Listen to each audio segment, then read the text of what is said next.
I was going to ask, what were the first steps towards the beginning of your healing? Do you think that that was one of the steps, was just accepting help?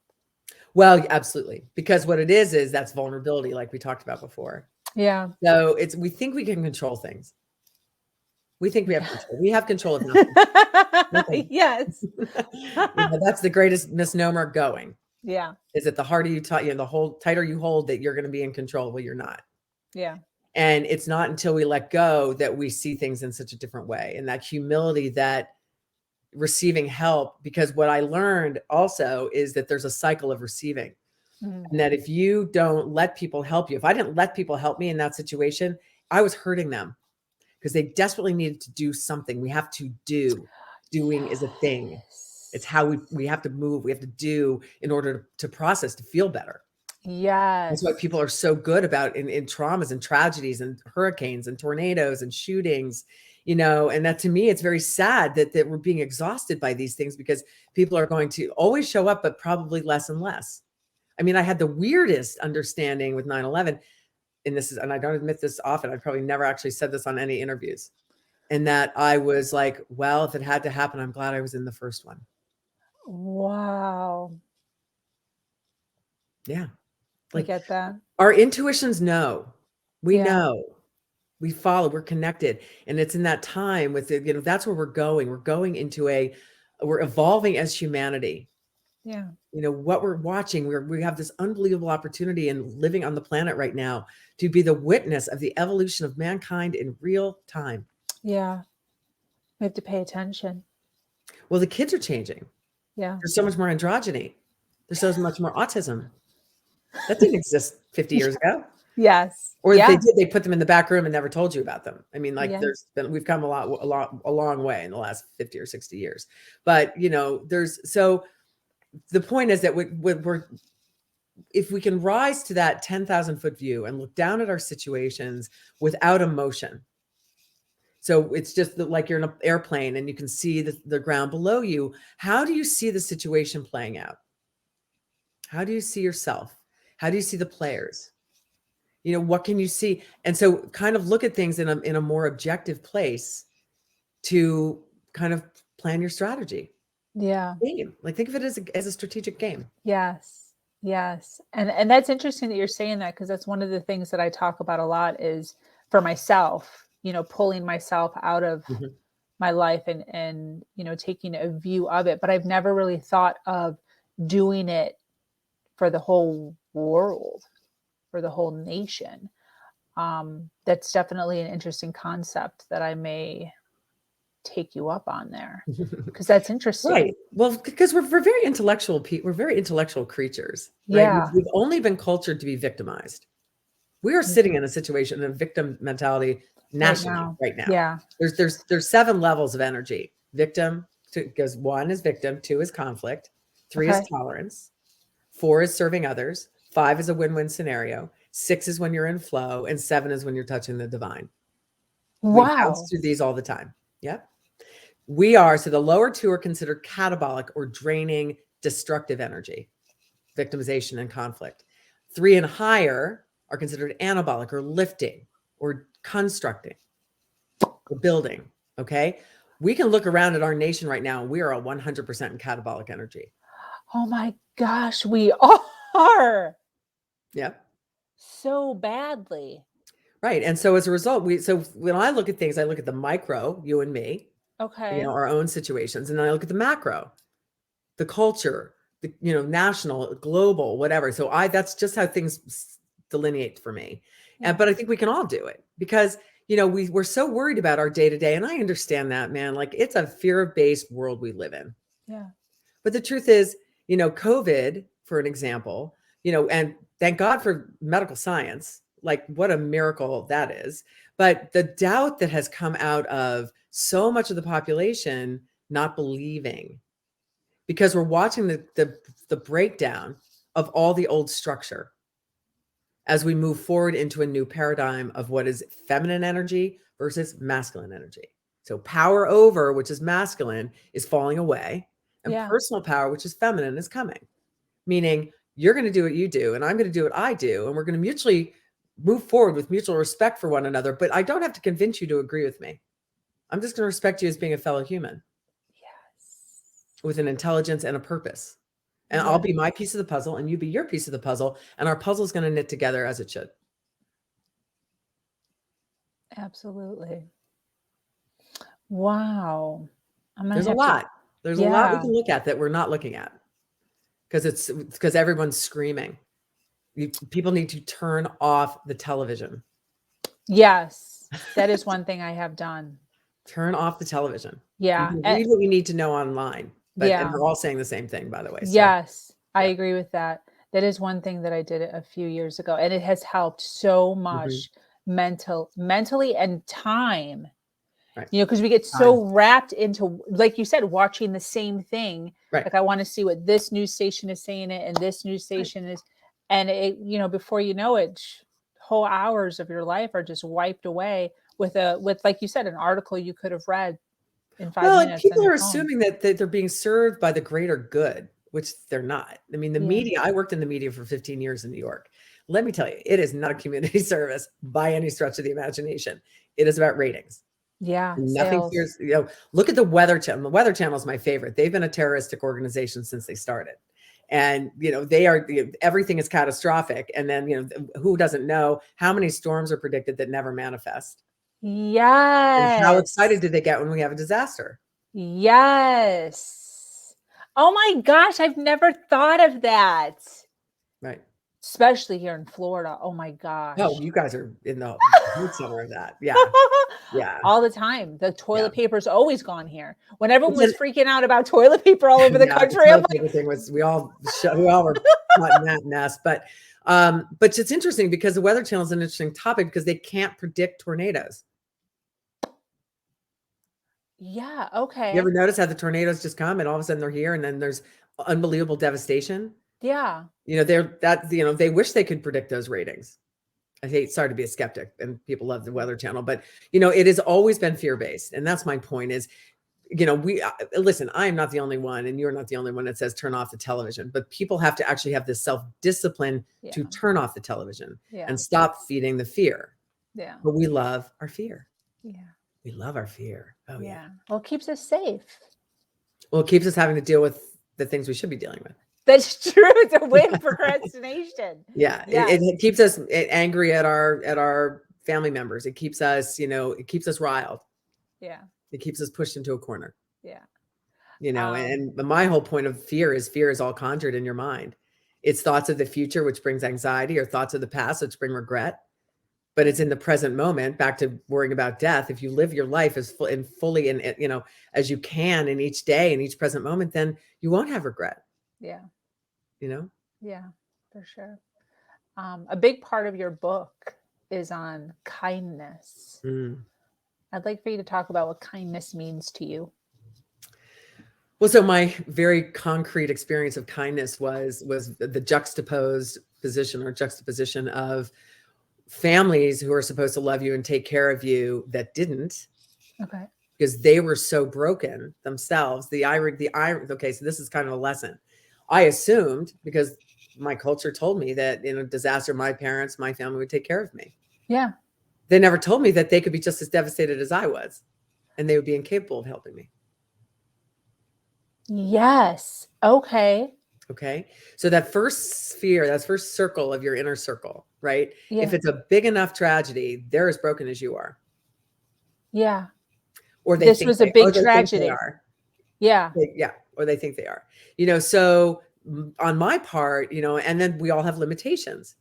My mother had a contract, an emotional contract with my father that he was her first.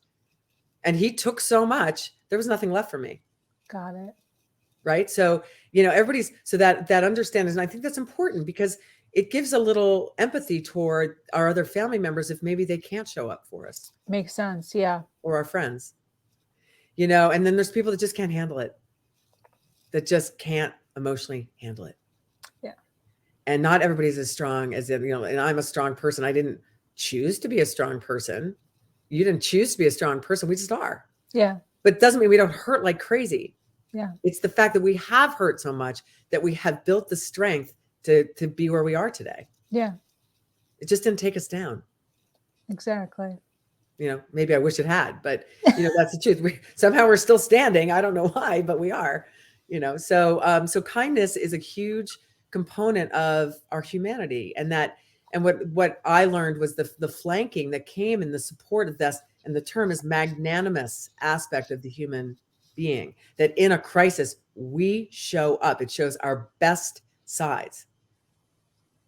When the crisis is over, we go back to our old way. After 9/11, 2 years after, literally every social wall came down. Everybody was kind to everybody. We were all in this together. We were completely unified and connected. Yeah. And then a couple years later, it just kind of went back to normal. And Yeah.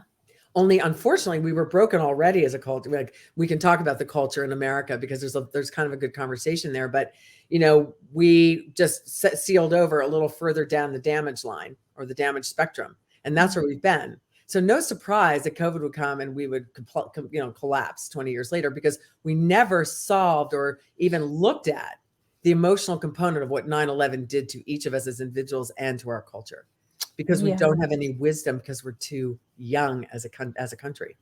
Got it. Do you think that's what it is? Because we're too young? So we're only 400 years old, depending Yeah. on how you want to count it. Look at the cultures we're theoretically helping that are 10,000 years old. The East, the Middle East, the Far East. Yeah. They could run circles around us. As far as, we are the adolescent, that strong, handsome quarterback swinging down the hallway, who's won every football game until this one, and he can't handle it. Got it. His girlfriend broke up with him. He didn't get into the school he wanted, and he reacts. We are reactive. We are young. It is a very juvenile, not to be offensive, but a very immature, young reaction, is reactionary behavior. We as a culture are reactionary. You can, any given moment on television right now. Yeah. So we don't have the wisdom to pull back, that sage wisdom of going to the 10,000 foot view or pulling back and taking a deep breath. We went to war 5 days after 9/11. With troops on the ground when we really needed it. We took a shotgun effect when we needed a rifle. A complete misnomer. And I knew it then. I knew it was wrong. I knew it was wrong then. Yeah. But they didn't ask me. So, the point is, we're reactive. We had to go back. We have the Wild West in us. We have to have retaliation. That was not the right choice. Yeah. And we're still paying for it. Yeah. Do you think, I mean, obviously to go along with exactly what you're already saying, but, as just like what we were talking about with us, trauma in our past has made us strong. These are traumas that we're learning from. Do you think we're learning from these traumas? Or do you think, like you said, we're not even learning, we're just bypassing and reacting to every COVID single derailed one? any learning. In fact, you don't hear kindness at all in the conversation anymore. Like what I thought was really interesting in the years after 9/11, if you watch television, you watch commercials, and you saw marketing of companies, they started using words like gratitude and humility and kindness and these soft meditation, yoga, breathing, Yeah. all kinds of quiet, kind, more to the feminine, and the right side of the brain. The right side of the brain is your sensory center. It's your creative center. It's your intuitive center. Yeah. Versus the left side, which is structure and discipline and organization, and so, that quiet message started coming in the form of words and language, and it started to build. And that's where I was building Cozmeena, Enlightened Living, which was a made up word meaning kindness, meaning Cozmeena was a metaphor of where coziness meets glamour, because I started knitting for all the women who had taken care of me and all the women I saw who needed help, because I woke up about 4 years after 9/11, having gone to the analyst's couch to figure out the why of everything, because it's the only way I could countermand the terrorism, was to make something good come from 9/11, to figure out the why, what's going on. Yeah. So for 15 years, I literally have studied for 20. I mean, I'll study it forever, but those first 4 years led me to a breakthrough. Yeah. Led me to sit up on the couch one day and go, "Oh my God, I have the answer. I can do it. We can do it. We have peace. All we have to do is be nice." Yeah. Yeah. Yeah. A little bit of a letdown on that, but the truth is that's the answer. What happened? What happened at 4 years? I went to that's so I said I'm backing into that story. So, about 3 weeks after 9/11, I had this power, this urgency, this need within me, literally build to a place where I had to make something good come from 9/11 Yeah. because I could not let Ted and all the others die in vain. Mhm. Something good had to come, or the terrorists were going to win, and I couldn't have that Yeah. because I'm a fighter. I am a warrior. Yeah. And I didn't even know that then, but that's how I look at it now. And so the only way I could do that was to take my sorry dysfunctional life to the analyst's couch and figure it out. And about 4 years later, it's actually a good story because, I would be there and I'd felt crazy my entire life. And 50 pages of the book describes my family and my upbringing to give you an idea of how effed up I was before I got to 9/11. Why I could have this remarkable reset because I was so far in one direction, I got shot like a rocket to the other side on the morning of Beautiful. 9/11. Yeah. Freed, shot out of that box where Yeah. I'd never fit in the first place. So why try? So, it was a beautiful liberation to do whatever the hell I wanted because all I cared about was my kids and I couldn't worry what people thought of me anymore. That didn't work for me ever. And I was still not successful in my mind. So I just went out and said, well, I don't care. So to get to that place in your life where you don't care what people think is truly the most liberating thing in the world. Yeah. So as a result, I went for therapy then. Oh my God, you talk about shame. Forget it.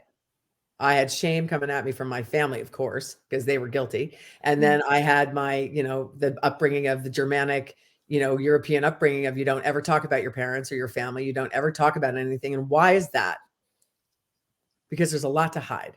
Yeah. So by doing so, anyway, about a year and a half, and maybe 2.5 years in before this 4-year window, I would say to my therapist, like, what would happen? What's going to happen when I achieve mental health?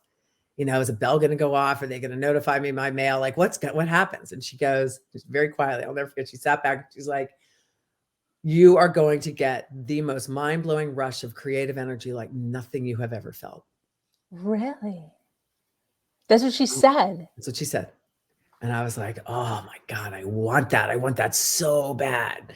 Right. So a little while later, I was drinking. I'd been drinking my whole life. I grew up in a culture of drinking was fun and 18 was the drinking age. And my dad was an alcoholic. Everybody I knew drank, all of our friends, everybody, right? It was very much a drinking culture. And one day she said to me, Lisa, we can't finish your therapy until we get your father out of the room. And we can't get your father out of the room until you stop drinking. Okay. Because deep analytic psychology, psychoanalytic analysis, requires very old memory. It's the kind where you lay on a couch and you look at the wall and the analyst is behind you. Yeah.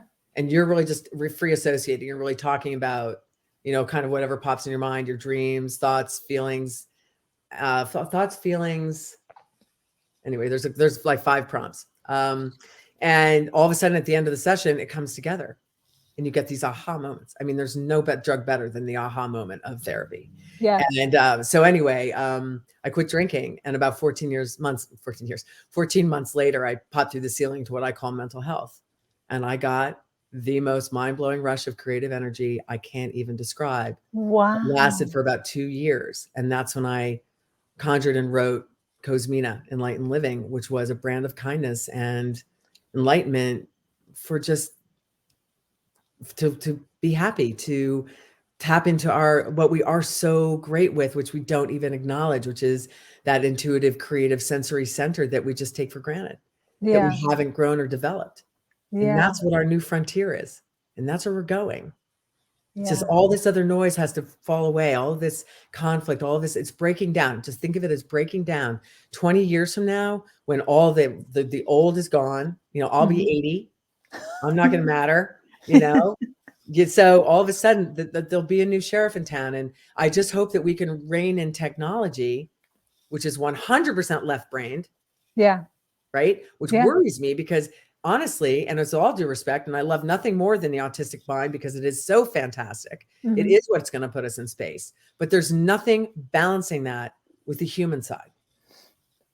And that's where the conflict's going to be. We shouldn't be creating AI to keep humans company. Humans should keep humans company. Yes. I can agree with that.